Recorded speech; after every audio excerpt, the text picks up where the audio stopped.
Hello to both. It's wonderful to have the opportunity to talk to you, and I am going to go directly to something that moved me a lot, and it was to see a bunch of very manly men being very vulnerable.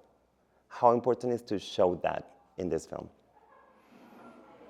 I mean, it's not your typical action film because of that. And I think most people relate more towards that, and you invest more in these characters. It gives them a realism that is relatable. And a lot of these guys, when they're in a very dangerous, life-threatening situation, when they're able to show that humanity, I think that's what will really make this film pop in comparison to other action films. We see a lot of films in which we understand what happens when a person that has been in a situation, a military situation that is difficult outside, comes back.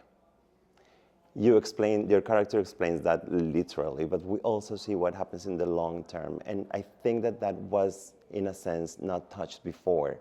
And it's very important for us to see that reality. Tell me about that part of the film. I think there are certain tenets in life that you need to feel fulfilled and to feel like you belong, and community is the chief amongst those. Community, a sense of competency in what you do, and a sense of autonomy, some sort of control over your destiny.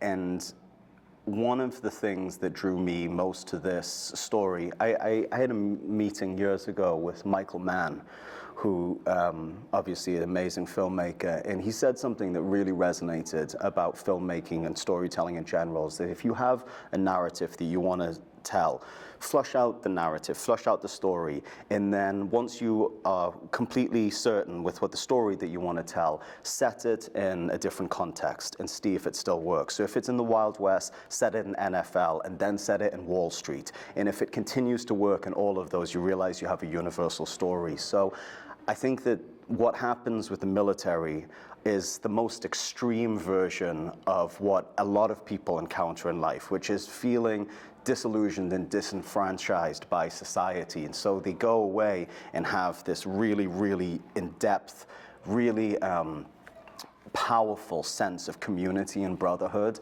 and then come back to a society that just generally doesn't care about each other anymore.